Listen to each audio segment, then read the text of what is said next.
श्रोता बंधुओं, आपका बहुत बहुत स्वागत है। आज मैं आप सबके सामने तुलसीदास जी के संबंध में कुछ बताना चाहता हूं। आज का प्रसंग है तुलसीदास नारी के कट्टर विरोधी थे। आज का प्रसंग यही है। बहुत लोग सुनकर आश्चर्य करेंगे, चौंकेंगे कि आप गोस्वामी तुलसीदास जी को नारी का विरोधी बता रहे हैं।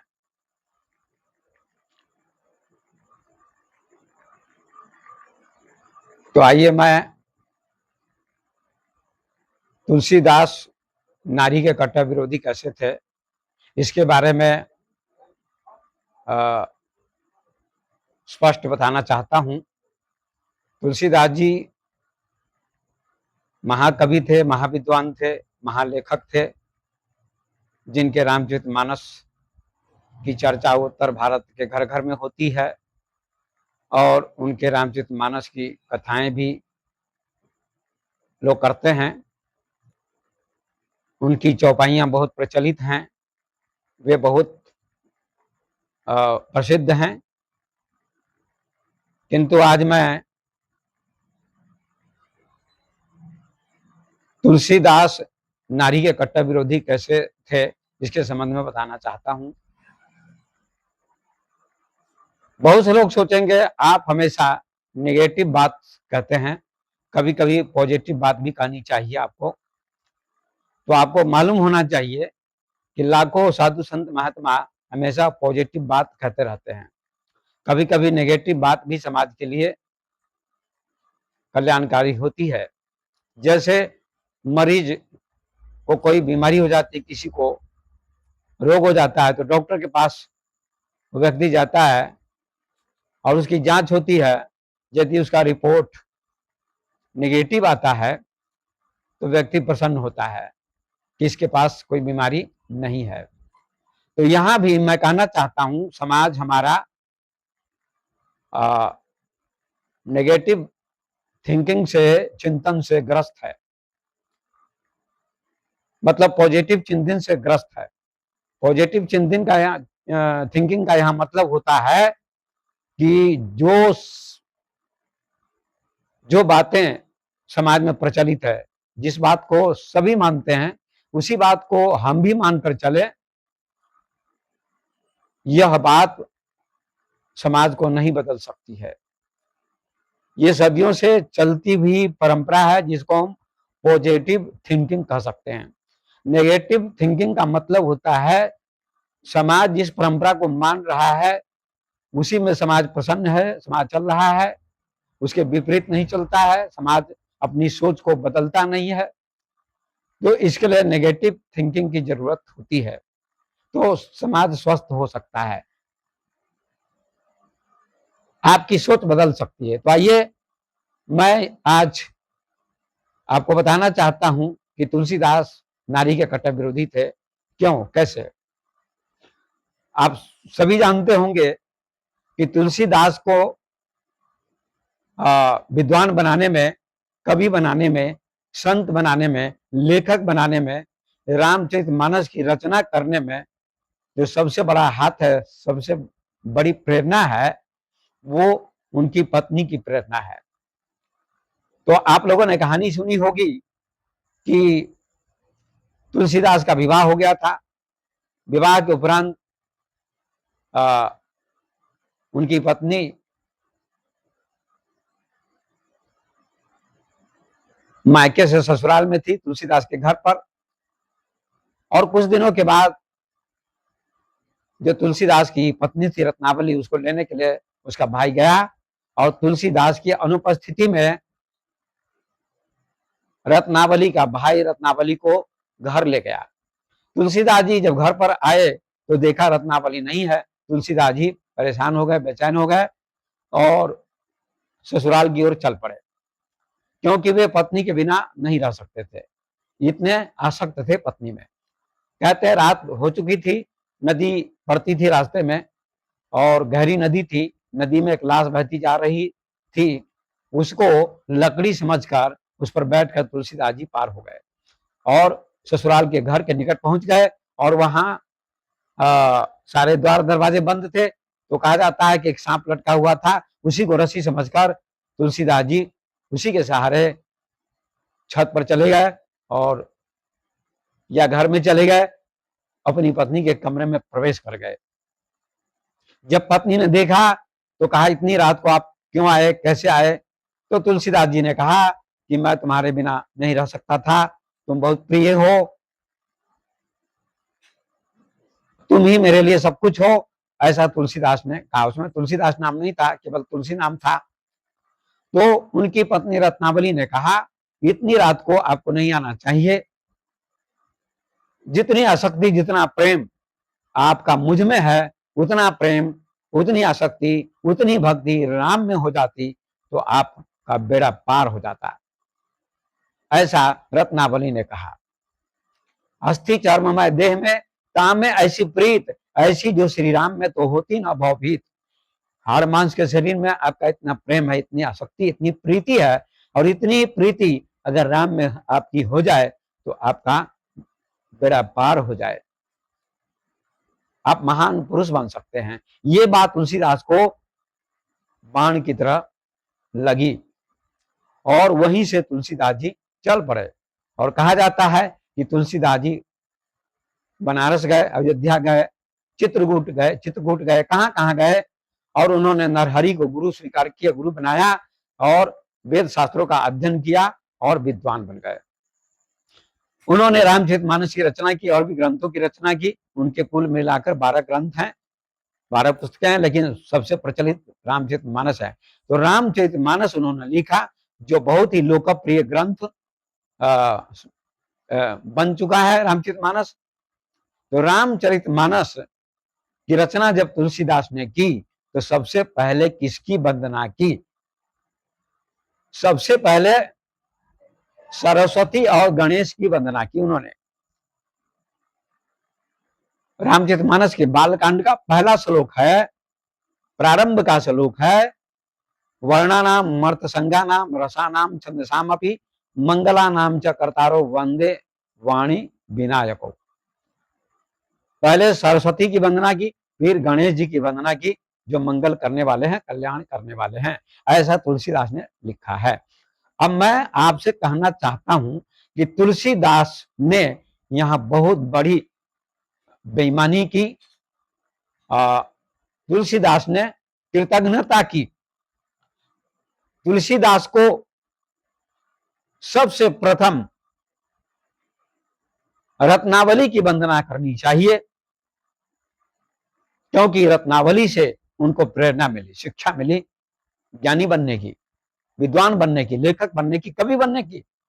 लेकिन रामचरितमानस में उन्होंने कहीं रत्नावली का नाम उल्लेख नहीं किया है। ये उनकी कृतज्ञता है।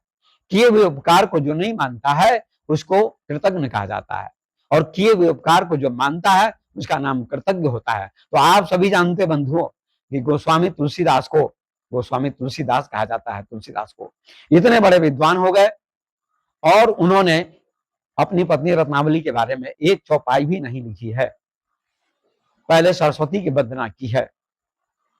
उन्होंने जो ये काम किया बहुत गलत किया। नारी के प्रति उनके मन में क्या था? द्वेष था कि घृणा थी कि डर था, क्या था? इसी बात से पता चलता है कि उन्होंने सबसे पहले सरस्वती की वंदना की, लेकिन उनको पहले रत्नावली की वंदना करनी चाहिए। क्यों?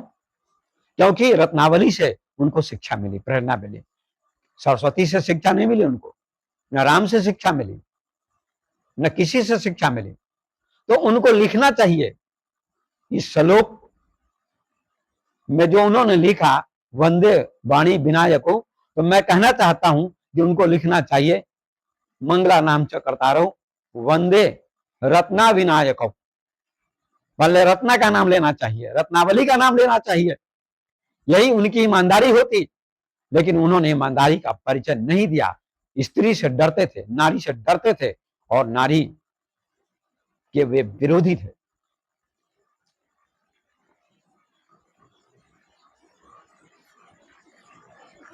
लोग कहते हैं कि पहले सरस्वती की वंदना की। सरस्वती भी तो नारी मानी जाती है, महान नारी, विद्या की देवी, तो उनकी वंदना की है, नारी की तो वंदना की है।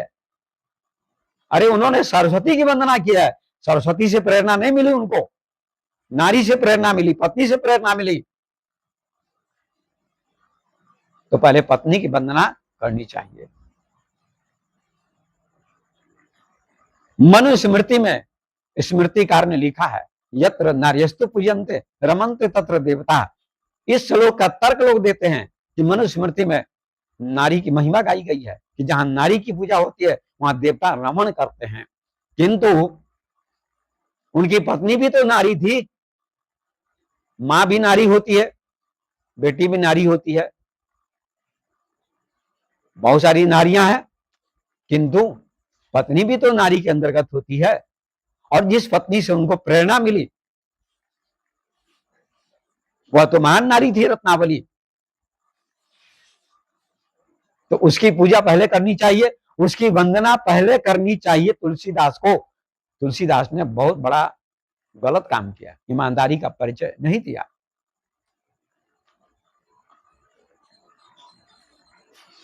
यदि किसी नारी को पति से प्रेरणा अगर मिले या मिलती है तो वह पति की वंदना करती है, पति को प्रणाम करती है।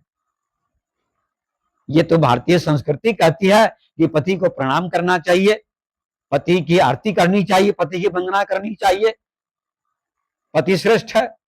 लेकिन यहां तुलसीदास तो मूर्ख थे, तुलसी थे, और उनकी पत्नी भी विद्वान नहीं थी, किंतु प्रेरणा तो पत्नी से मिली, तो पत्नी तुलसीदास के लिए तो प्रेरक बन गई। तो पत्नी की वंदना उनको करनी चाहिए। लेकिन समाज में ऐसी मान्यता है कि पति श्रेष्ठ होता है। क्या पत्नी श्रेष्ठ नहीं होती है? क्या पत्नी पैर की जूती होती है? पत्नी में भी वही आत्मा होती है, पति में भी वही आत्मा होती है। इसलिए तुलसीदास को रत्नावली की वंदना करनी चाहिए, रत्नावली की प्रशंसा करनी चाहिए, रत्नावली की प्रशंसा में चौपाई लिखनी चाहिए, श्लोक लिखना चाहिए। लेकिन उन्होंने कृतज्ञता का परिचय दिया, ये मैं आपसे कहना चाहता हूं। और बहुत लोग कहते हैं, एक दोहा आप लोगों ने सुना होगा, तुलसी तुलसी सबका है, तुलसी बन की घास, हो गई कृपा राम की, बन गए तुलसी दास। और जो लोग ये दोहा कहते हैं कथा में, वे लोग बड़े गर्व का अनुभव करते हैं, और श्रोता भी प्रसन्न होते हैं, तालियां बजाते हैं कि राम की कृपा से तुलसी तुलसी दास बन गए, जो मूर्ख थे, घास के समान थे। लेकिन मैं कहना चाहता हूं कि ये दोहा जिस व्यक्ति ने लिखा है वह गलत लिखा है। मैं इस दोहे को ठीक करना चाहता हूं, और आप लोग सुने, इस दोहे को मैं ठीक करके बोलता हूं। तुलसी तुलसी सब कहे, तुलसी बन की घास, हो गई कृपा पत्नी की, बन गए तुलसीदास। जरा चिंतन करें, विचार करें। तुलसी तुलसी सब कहे, तुलसी बन की घास, हो गई कृपा पत्नी की, बन गए तुलसीदास। यही हकीकत है, यही सच्चाई है, यही यथार्थ है। लेकिन लोगों ने ऐसा अन्याय किया है, ये दोहा लिखकर। राम की कृपा हो गई तो तुलसीदास महान बन गए। क्या तुलसीदास की पत्नी रत्नावली महान नहीं थी, जिसने तुलसीदास को प्रेरणा दी, जिससे तुलसीदास को प्रेरणा मिली महान बनने की? लेकिन कोई पत्नी की महिमा नहीं गाता, पति की महिमा लोग गाते हैं।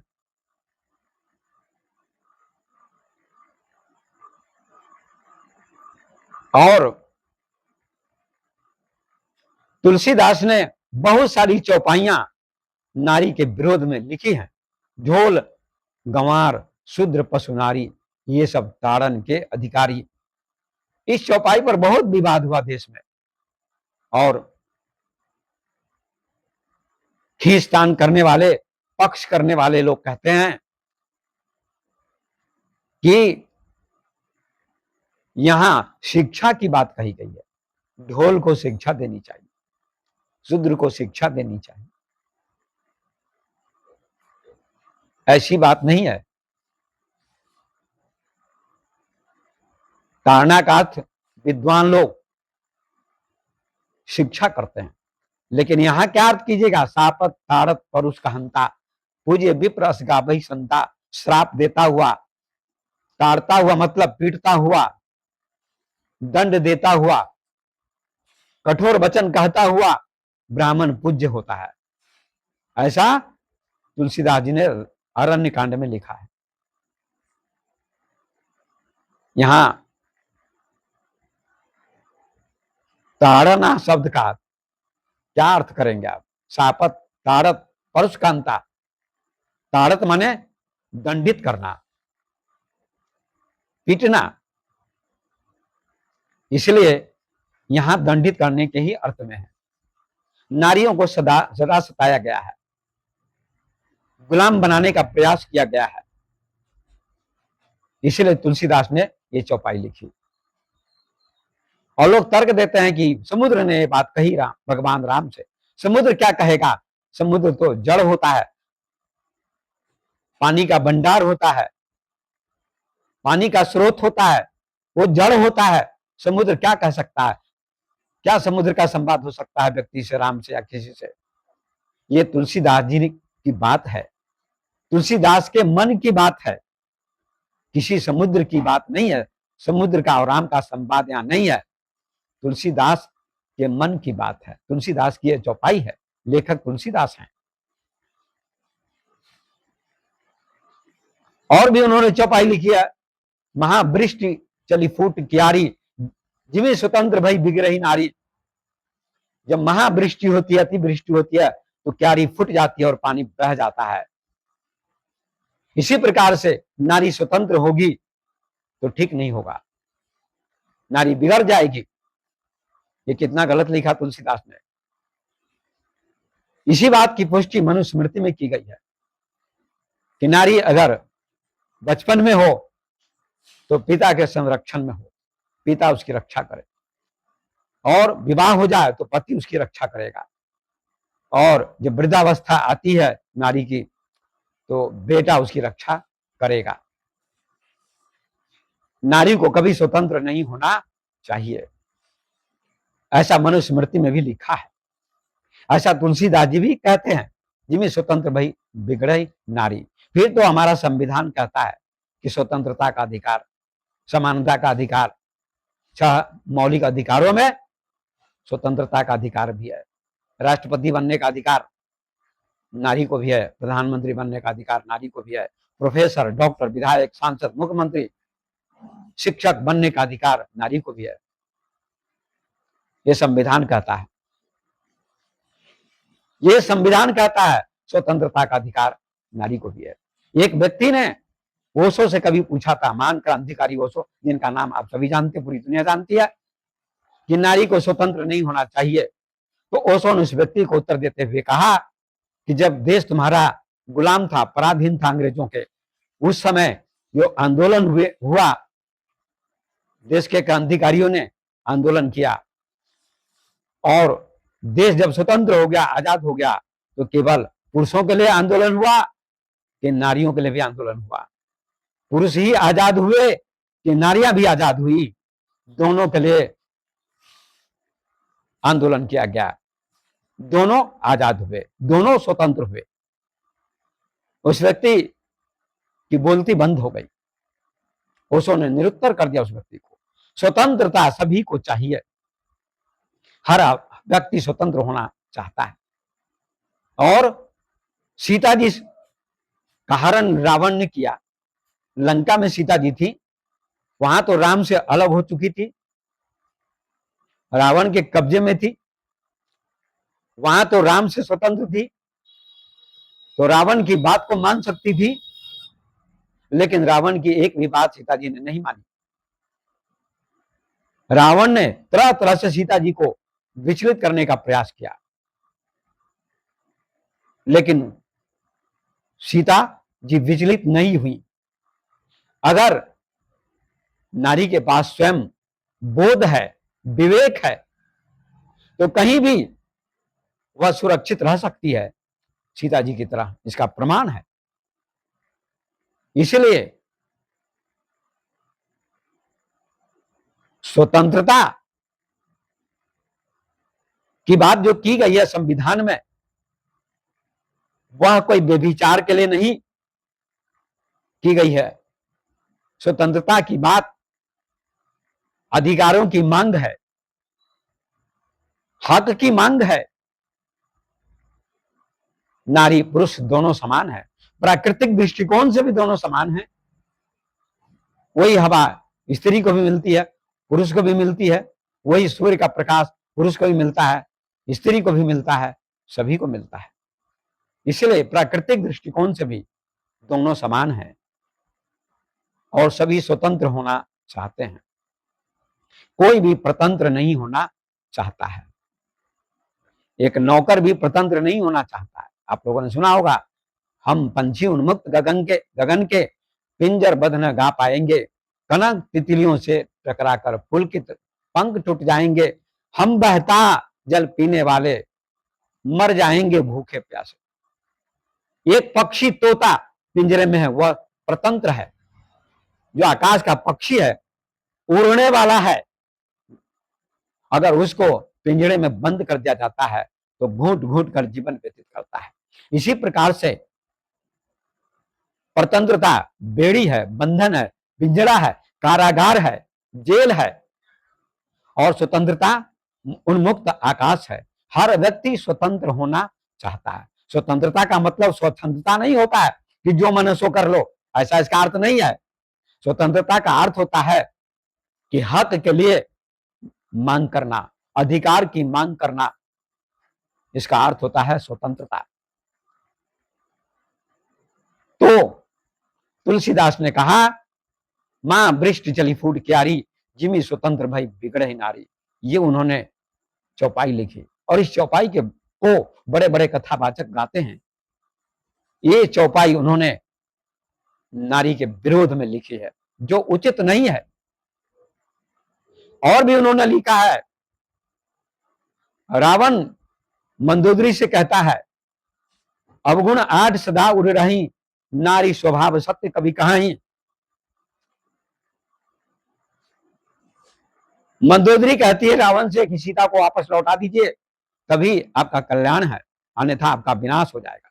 लेकिन रावण कहता है, तुम डरो मत, तुम वीर की पत्नी हो, तुम रावण की पत्नी हो और कायर की पत्नी नहीं हो। नारी में ये 8 अवगुण होते हैं, रावण कहता है। क्या पुरुष में अवगुण नहीं होता है? केवल नारियों में ही अवगुण होते हैं। साहस, अनृत, चपलता, माया, भय, अविवेक, अशौच, अदाया, क्या पुरुषों में अवगुण नहीं होता है? पुरुषों में भी अवगुण होता है, बुराइयां होती हैं। ये रावण क्या कहेगा? तुलसीदास जी ने ये चौपाई लिखी है। तुलसीदास जी ये कहना चाहते हैं कि नारियों में, स्त्रियों में, महिलाओं में 8 अवगुण होते हैं, 8 दोष होते हैं। ये उन्होंने कहने का प्रयास किया है, जो कि गलत है। पुरुषों में भी हजारों अवगुण होते हैं। पुरुष ही बलात्कार करता है जल्दी नारी के साथ। इसलिए यह चौपाई भी लिखकर तुलसीदास जी ने यह सिद्ध करने का प्रयास किया है कि नारी नीच होती है।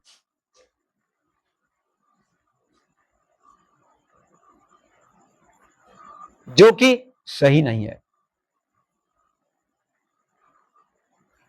और भी बात मैं कहना चाहता हूं, नारियों को सदा नीच दिखाने का प्रयास किया गया है, समाज ने गुलाम बनाने का काम किया। एक ही धर्म एक व्रत नेमा, काय वचन मन पति पद प्रेमा। नारियों के लिए, महिलाओं के लिए, पत्नियों के लिए एक ही धर्म है, शरीर से, मन से और वचन से पति के चरणों में प्रेम होना चाहिए, ऐसा तुलसीदास जी कहते हैं। ये अनुसुईया जी कहती हैं सीता जी से। अब बताइए, हमारे ही देश में नारियां करवा चौथ करती हैं, तीज करती हैं पत्नियां पतियों के लिए, दुर्गा पूजा आती है तो उसमें भी मंगल की कामना करती हैं पत्नियां, छठ पूजा आती है उसमें भी पत्नियां पतियों के लिए, बच्चों के लिए कामना करती हैं कि पति की उम्र लंबी हो, बेटे की उम्र लंबी हो। करवा चौथ आता है, तीज आता है, बहुत सारे व्रत करती हैं पत्नियां, महिलाएं, और कामना करती हैं कि हमारे पति की उम्र लंबी हो। क्या करवा चौथ करने से, तीज करने से पति की उम्र लंबी हो जाती है? कभी नहीं हो सकती है। तब तो मुसलमान की पत्नी करवा चौथ नहीं करती है तो उसकी उम्र फिर घट जानी चाहिए। और ईसाई धर्म में महिलाएं करवा चौथ नहीं करती हैं, तीज नहीं करती हैं, तो ईसाई धर्म के लोगों की उम्र कम होनी चाहिए, कम जानी चाहिए। ईसाई धर्म में भी करवा चौथ नहीं करती महिलाएं, तीज नहीं करती हैं। जापान में, रूस में बहुत से ऐसे पुरुष हैं जिनकी उम्र 150 वर्ष की होती है, 150 वर्ष जीते हैं। वहां तो उनकी पत्नियां, वहां की महिलाएं करवा चौथ नहीं करती हैं, तीज नहीं करती हैं अपने सुहाग के लिए।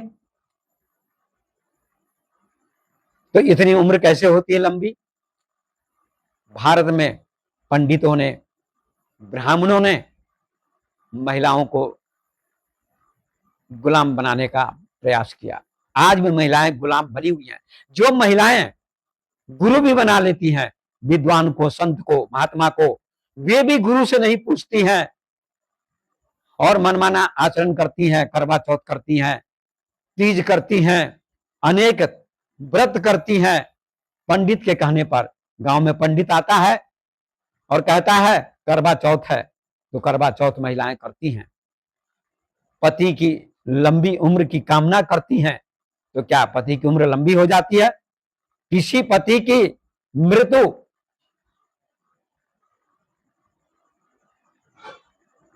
पत्नी के रहते हो जाती है, पत्नी विधवा बन जाती है, उसने भी तो करवा चौथ किया होगा, उसने भी तो तीज किया होगा, फिर उसके पति की मृत्यु कैसे हो जाती है? इसका क्या प्रमाण है? कोई प्रमाण नहीं है। केवल परंपरा को महिलाएं मानती हैं और हिंदू धर्म के लोग मानते हैं। ये पंडितों का जाल है, ये ब्राह्मणों का जाल है।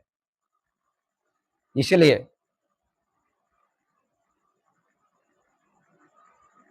गोस्वामी तुलसीदास तो बहुत विद्वान थे, लेखक थे, कवि थे।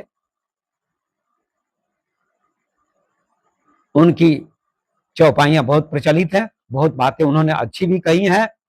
भाई भाई का प्रेम, पिता पुत्र का प्रेम, सास बहू का प्रेम, राजा प्रजा का प्रेम, ये रामचरितमानस में देखने को मिलता है। अच्छी बातें भी उन्होंने लिखी है, ऐसा मैं नहीं कहता हूं, लेकिन बहुत सी ऐसी बातें हैं जिन बातों के कारण, जिन चौपाइयों के कारण आज समाज का पतन हो रहा है, विज्ञान का विकास हो रहा है, शिक्षा का विकास हो रहा है, फिर भी व्यक्ति चिंतन नहीं करता है, महिलाएं चिंतन नहीं करती हैं।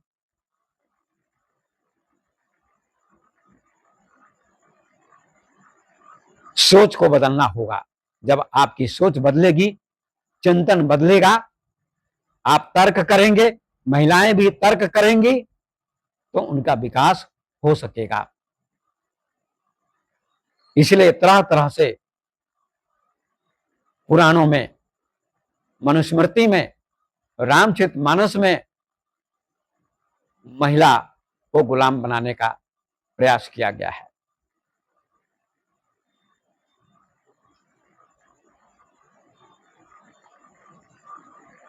आपको मैं एक छोटा सा उदाहरण देकर फिर अपनी वाणी को विराम दूंगा। आप लोगों ने वाचस्पति मिश्र का नाम सुना होगा।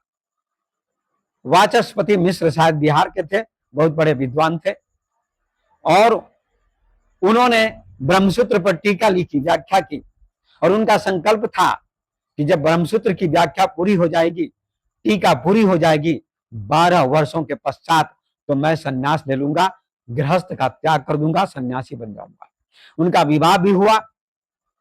विवाह के बाद उनकी पत्नी घर पर आती है और वाचस्पति मिश्र ब्रह्मसूत्र की व्याख्या करते हैं, शुरू कर देते, प्रारंभ कर देते हैं।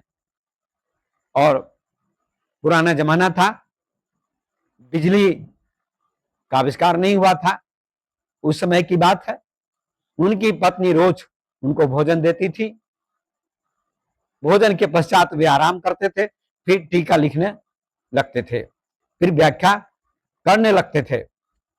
और उनकी पत्नी प्रत्येक दिन शाम होने पर दीपक जलाकर वहां रख देती थी। ऐसा क्रम 12 वर्षों तक चलता रहा। उनकी पत्नी ने वाचस्पति मिश्र से कभी भी पति पत्नी का संबंध स्थापित करने की कामना नहीं की कि हमारी इच्छा की पूर्ति आप कीजिए, मैं आपकी पत्नी हूं, मेरे मन में कामना वासना उठती है, मेरी वासना की पूर्ति आप कीजिए। ऐसी इच्छा, ऐसी कामना कभी नहीं की। ऐसी बात वाचस्पति मिश्र से उनकी पत्नी ने कभी नहीं कही। 12 वर्षों तक उनकी पत्नी लगातार सेवा करती रही। और जब 12 वर्षों के पश्चात ब्रह्मसूत्र की टीका पूरी हुई, व्याख्या पूरी हुई, तो उनकी पत्नी खड़ी थी। उन्होंने अपनी पत्नी को देखा और कहा, तुम कौन हो? भूल चुके थे टीका लिखने में, व्याख्या करने में, अपनी पत्नी को भी भूल चुके थे कि मेरी पत्नी कौन है। ऐसा कहा जाता है, जो भी हो। इतने लीन थे, इतने तल्लीन थे, इतने डूब गए थे व्याख्या करने में कि अपनी पत्नी तक को भूल चुके थे। तो उन्होंने कहा, तुम कौन हो जो इतनी सेवा करती हो और प्रतिदिन दीपक जलाकर तुम रखती थी शाम को, और तुम्हारी सहायता से मैंने ब्रह्मसूत्र की व्याख्या पूरी की है। तुम कौन हो देवी, बोलो। उनकी पत्नी ने कहा, मैं आपकी धर्म पत्नी हूं। तो वाचस्पति मिश्र ने कहा, तुम धन्य हो,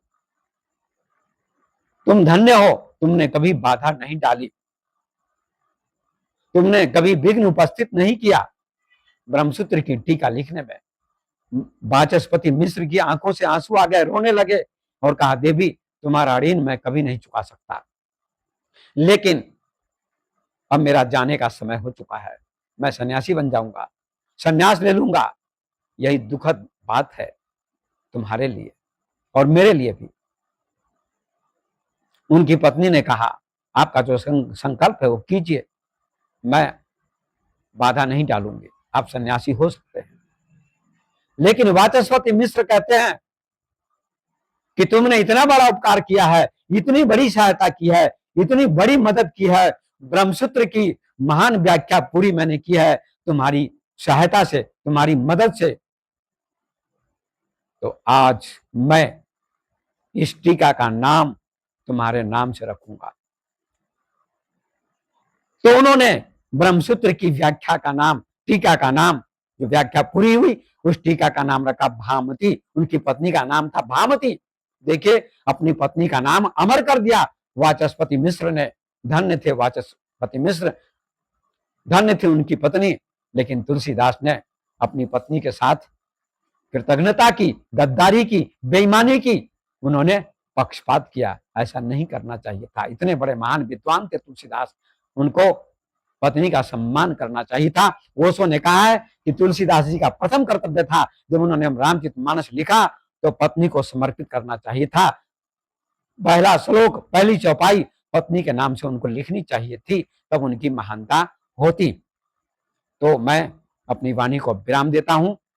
नारी के कट्टर, तुलसीदास नारी के कट्टर विरोधी थे, यही आज का मेरा प्रसंग है। इतना विद्वान होते हुए भी उन्होंने नारी का कोई सम्मान नहीं किया, अपनी पत्नी का कोई सम्मान नहीं किया। और भी नारी का सम्मान किया, किंतु उनको सबसे पहले अपनी पत्नी का सम्मान करना चाहिए था, उसका नाम अमर करना चाहिए था रामचरितमानस में चौपाई लिखकर। ये उनकी महानता होती, ये उनकी कृतज्ञता होती, यही मैं आपसे कहना चाहता हूं। तो इन्हीं शब्दों को कहकर मैं अपनी वाणी को विराम देता हूं। आप सभी चिंतन करें। धन्यवाद।